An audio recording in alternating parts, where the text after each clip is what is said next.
They say a man is defined by the challenges he conquers. But what if the challenges are beneath this man? What if the... I don't know what that means.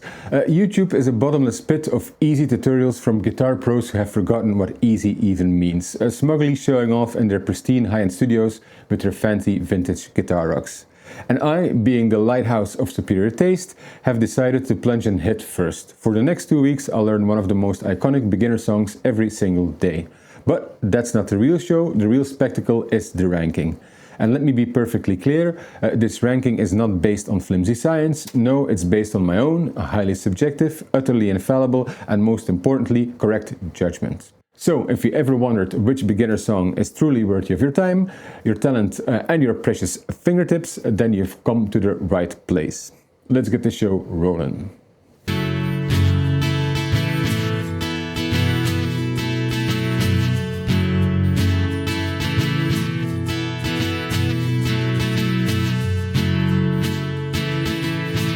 Wonderwall. More like wonder why you're such a fucking cliche. Look, let's get the obvious out of the way. The song is disgustingly, unforgivably easy. I almost feel cheated. The chord changes are so lazy you hardly have to move your fingers. I get it, this is why it's probably so popular. It's the musical equivalent of a participation trophy. It gives a beginner a fleeting moment of self-satisfaction before the cold reality of their mediocrity sets in. But fine, I'll admit there are a few redeeming qualities. The fact that Oasis is back in the zeitgeist, reuniting and performing again, gives you a flimsy excuse to play this without being a total boomer.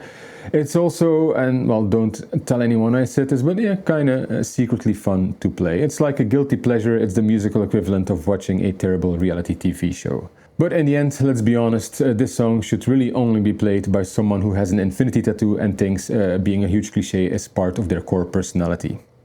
So where does Wonderwall land on our utterly infallible, highly subjective ranking? Well, I give it a generous B. It gets points for being a bit relevant again and for being, well, secretly fun. It is, for our purposes, the median point, a perfect baseline to judge what comes next. It's not the best, it's not the worst. It simply is, and it will probably be played by beginners until the end of time.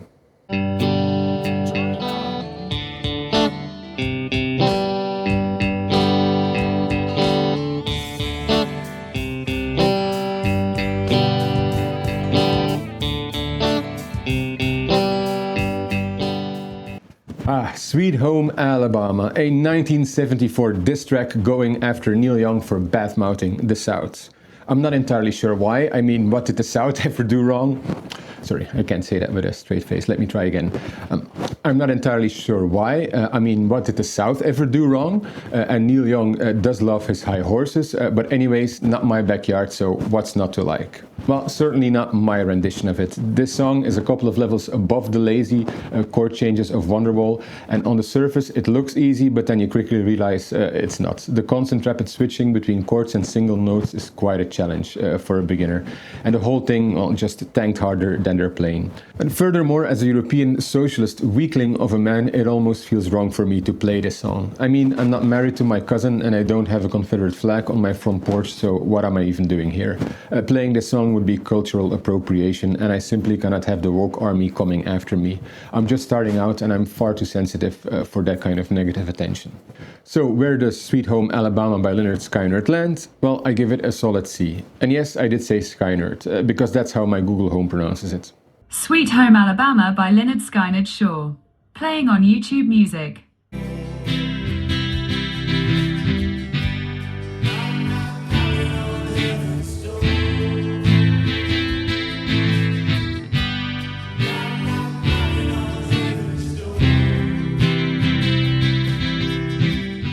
Bob Dylan, a man who won the Nobel Prize in Literature for his lyrics, yet wrote a song with the lyrical diversity of a toddler. Knock, knock, knocking on heaven's door. That's it, that's the entire song. It's truly a testament to his talent, or perhaps that the Nobel Prize Committee has never heard this particular song. Now, let's talk about the difficulty, or more accurately, the lack thereof. I mean, you would have to suffer a brain injury not to be able to play this song. It's so simple, the chords are so forgiving, it's practically playing itself, and it leaves a lot of room to add some flourish. But let's be honest, this is not Bob Dylan's best work, not by a mile. It's a simplistic, dumbed-down version of a truly great artist. This is entry-level Bob for the masses, and frankly, I'm slightly embarrassed to be playing it. But this, I suppose, is why it works so well for beginners like myself. So where does Knockin' on Heaven's Door land? Well, despite its profound lack of anything interesting, Dylan is still music royalty, and apparently the man is still alive, so a little respect is due. I'm begrudgingly giving this an A-. It's a song that serves its purpose, but it will never serve as a testament to the man's genius.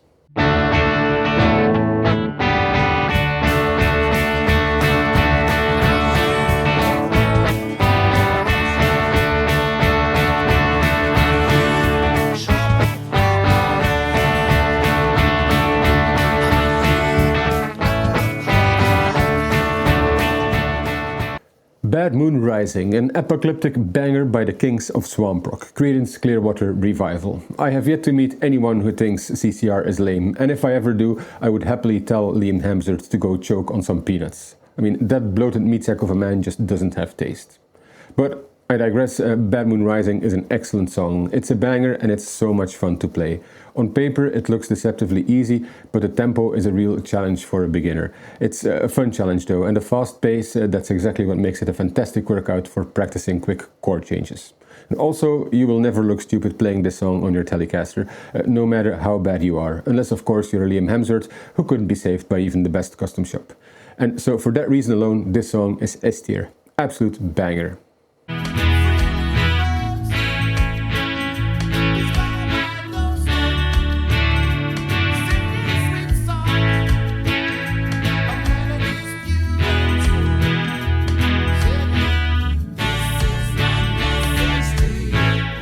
This song is a Bob Marley classic and my most mundane nightmare. It's not my style, not my genre. Reggae always reminds me of those smelly alternative kids back in high school. You know, the ones always wearing sandals, smelling of essential oils and poor life choices. Also, I live far too close to Amsterdam, where Bob Marley has been commoditized by the coffee shop industry, playing him on repeat in every single shop as you slowly try to fight your way back to reality. And I have to admit, I'm a lightweight when it comes to the green stuff, so there's certainly some unresolved trauma attached to this, as the kids would say today. And as far as avian-inspired songs go, I can name at least 3 other songs about birds that are way better than this one. There's Birds on a Wire by Leonard Cohen, Two Birds by Regina Spektor, and I Like Birds by Eels, all vastly superior. The song itself is extremely easy to play, so easy in fact that it's boring. You've got A, E, D over and over and over again without much variety. In the end, I'd rather listen to Surfin' Bird on repeat than ever having to play this song again. They say the bird is the word, but yeah, not so much here. So I'm giving Three Little Birds a C. Deal with it.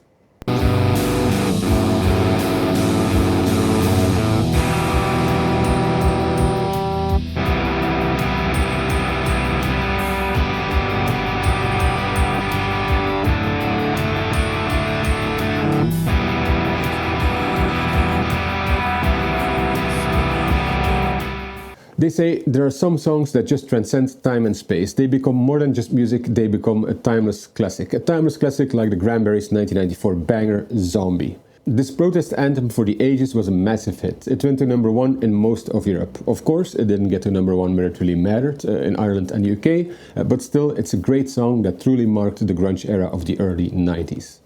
When it comes to difficulty, there are a lot of versions on YouTube. I went for a slightly more advanced one, but they're all fun to play. It's also our first beginner song that allows you to feel like a rock star, shredding a little instead of just politely strumming chords. And for all those reasons, and also because you don't fuck with the Irish, this song is absolute S tier. This song will be a banger until the day I die.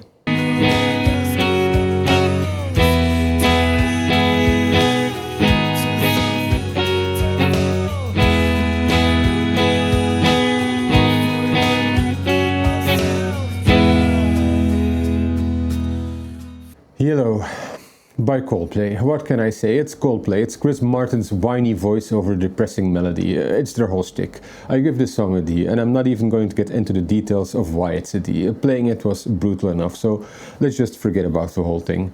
And let's be real here, if you're a Coldplay fan, you should probably unsubscribe right now. We're wildly different people, you and I, and you probably think I'm an unfunny, arrogant little shit, and that's okay. I have some thoughts about you too.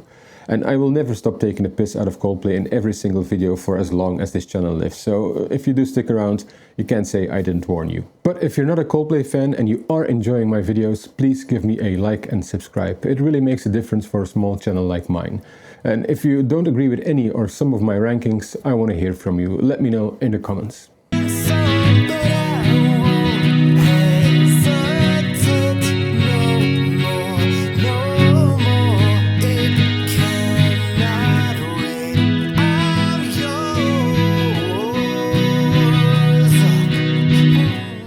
A new week and day 8 brings us a song I wasn't even aware existed until a few days ago. I'm Yours by Jason Mraz. Apparently this rather milquetoast piece of pop music was on the US Billboard Hot 100 for 76 straight weeks. A truly staggering statistic for any song, let alone this one. This sounds less like a hit and more like a musical hostage situation.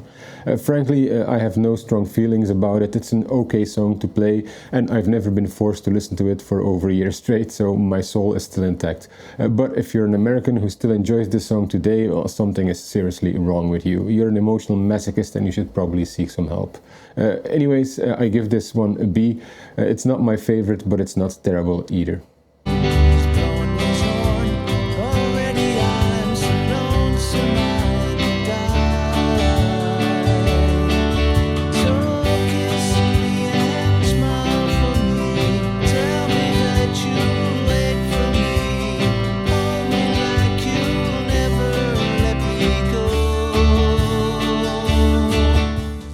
Day 9, and I've noticed a pattern emerging and I don't like it. Last time we talked about Lynyrd Skynyrd, whose members and plane had an unfortunate disagreement with the ground. And today we have Leaving on a Jet Plane by John Denver. The irony, you could say, is not lost on me, because as we all know, John Denver also left on a jet plane and never came back. It's almost too perfect, isn't it? On the surface, this is a wholesome little tune, a song that is both fun and challenging enough to keep it interesting. It's so wholesome, in fact, it's almost boring. But here's the thing, John Denver, despite looking like a schoolboy, was anything but. He was a secret rock star who liked to party. He had multiple DUIs, did psychedelics, and on the international cocaine scale, he's probably somewhere between Elton John and Steven Tyler. And for that reason, I'm giving this song an A. A good song is a good song, but a good song with a secret rockstar bad boy behind it, that's a well-deserved A. Let's just hope we don't have to deal with any more plane crashes from here on out.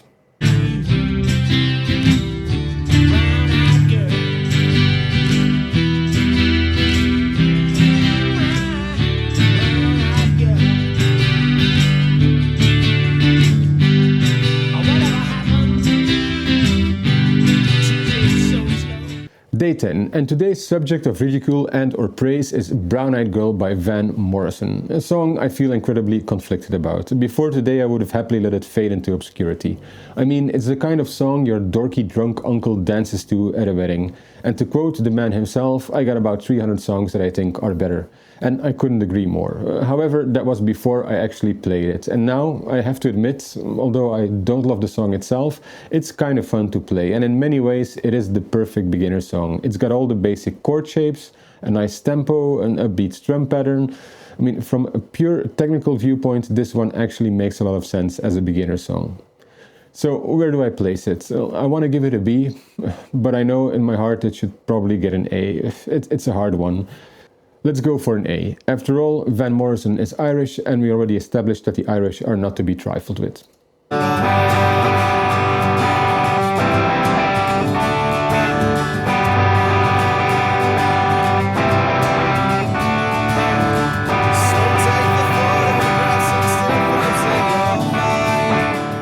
Day 11, and for this one I cannot be objective at all. In fact, I refuse to. Any attempt at impartiality here would be a slap in the face of my adolescent self. I was 12 years old in 1994 when Green Day's third album, Dookie, dropped. There was no internet back then, so I bought it based purely on the album cover.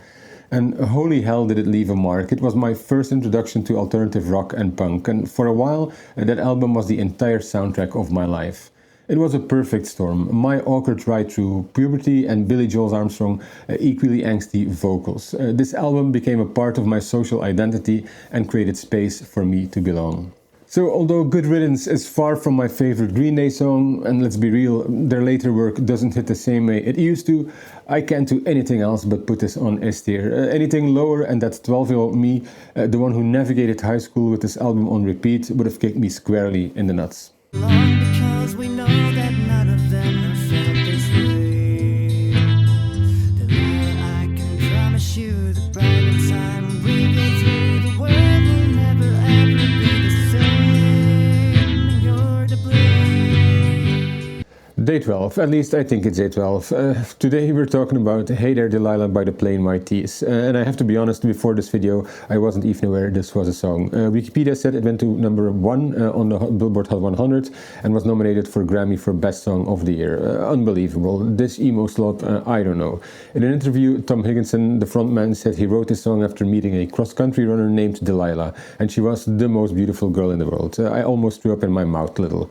Maybe I'm just too old and too cynical for this kind of schmaltz. I don't know. So yeah, you can see this one coming from a mile away. It's a D, and before you ask, yes, it's very easy to play, but yeah, you really shouldn't.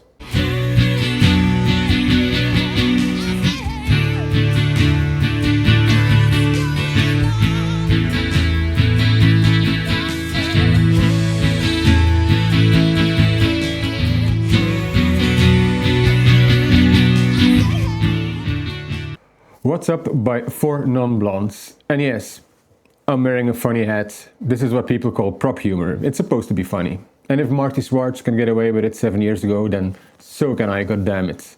I remember this song from the MTV era, back when MTV was the only way to discover new music. And I also remember watching the music video and not being sure what kind of genre this song fits into. It's poppy, but also kind of folky. So I guess that's my long-winded way of saying they stood out back then and left somewhat of a lasting impression. The song was surprisingly fun to play, and it was nice to reacquaint myself with it again. So I give this one an A. I came in with incredibly low expectations and was pleasantly surprised. How about that? Suddenly I'm all mellow and nice.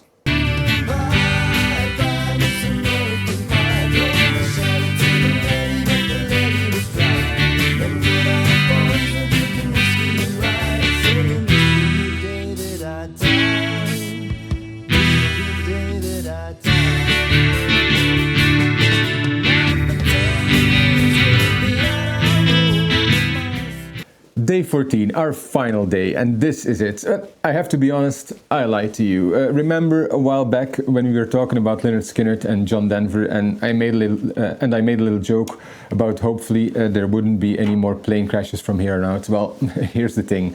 This song, American Pie, is a direct callback to the day the music died, which, if you don't know, was the day a plane crashed, killing Buddy Holly, Richie Valens, and the Big Bopper. I didn't plan all this, by the way, I swear. I even had to replace Sitting on the Dock of the Bay by Otis Redding from the lineup, because it would have been all a bit too much. There's apparently a distressingly high correlation between easy guitar songs and fatal plane crashes. Who knew? The only positive thing here is that there's still time for Chris Martin. Keep stacking up those miles, buddy. But the song is more than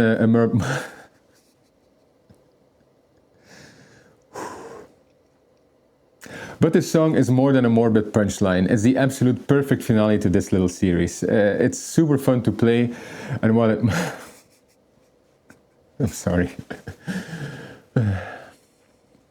It's super fun to play, and while it might just be past beginner into intermediate tier, that's exactly where it should be if you've been watching this whole thing. This is our final exam. This song is a sprawling, verbose and iconic masterpiece. It's got all the basic chords and a rhythm that keeps you on your toes to really earn your beginner bragging rights. And for all those reasons, this song is absolute S tier. Nothing else comes close. And although I'm not allowed within 100 feet of children anymore, if I'm ever at a jamboree, this will be my go-to campfire song.